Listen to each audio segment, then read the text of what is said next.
are a few ways to have some fun with a 2016 Smart Fortwo. First, you can park it nose to tail with another Smart in the same single spot. You can also make a U-turn in your driveway. You could engage in a rousing session of smart tipping. Finally, you may also choose to drive it on a twisty mountain road. Wait. What? The first two activities speak to the Fortwo's premise as the consummate city car, and with its 8.8-foot length and mind-boggling 22.8-foot curb-to-curb turning circle, there is no new car that can perform said tasks better.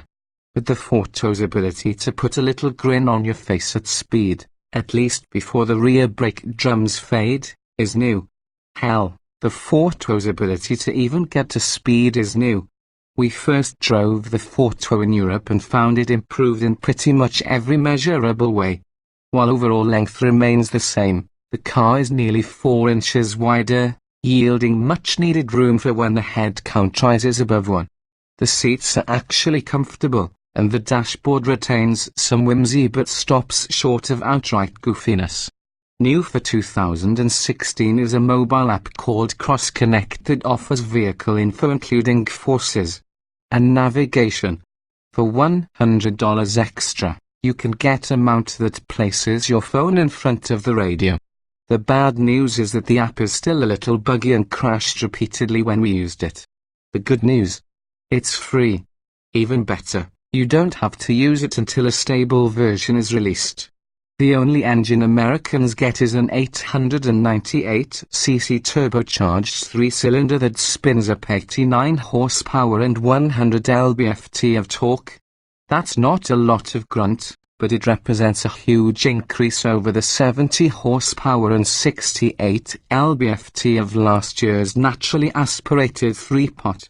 According to Smart, it's good for a 2-second reduction in 0 to 60 mph acceleration times, 10.1 seconds when paired to the 5-speed manual and 10.5 with the new 6-speed dual-clutch automatic. If you care, or dare, the top speed is 96 miles per hour. Power is non-existent below 2000 revolutions per minute but rushes in suddenly after that only to drop off a cliff above 5000 revolutions per minute. Smoothness takes practice. Then, with the standard 5-speed manual, a transmission type that's being offered in a U.S. market Smart for the first time and the gearbox we spent the majority of our time with. The shifter itself is decent, not snickety, but not so vague that you get lost in the gates. Of course, there aren't exactly a ton of gates to get lost in, and second gear in particular is so tall that we found ourselves jumping down to first to exit corners in order to prevent bogging. At least our tester's progressive clutch seemed better calibrated than the on-off switch in the car we drove in Europe.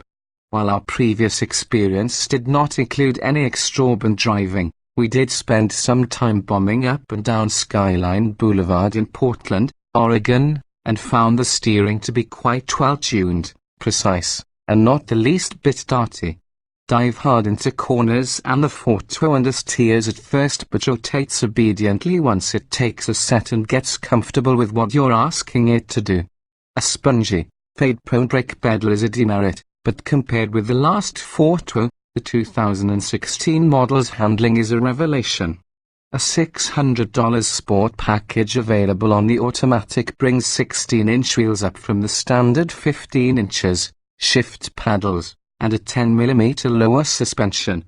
Stay tuned for a test of that model soon. Indeed, if the 2016 Smart Fortwo's worth were measured by its ability to make U-turns, it would cost more than a Bugatti Veyron. It is, however, priced somewhat lower, starting at $15,400 for the manual, rising to $16,390 with the automatic, and topping out at the proxy model, which costs $19,230 with a stick-on $20,220 with the automatic. You won't overspend on gas, either, with fuel economy numbers of 3,239 miles per gallon city highway for the manual and 3,339 for the automatic. That's not super impressive for a car this small, but Smart itself doesn't play up the Fortwo as an especially green car, at least not before the new electric drive model arrives late next year. As a city car, however, with its ability to create its own parking spots and maneuverability, that's clown car fun. The 2016 Fortwo has no peers. And now the Fortwo is a considerably less terrible proposition for buyers whose daily drive involves more than making tight turns and squeezing into small spaces.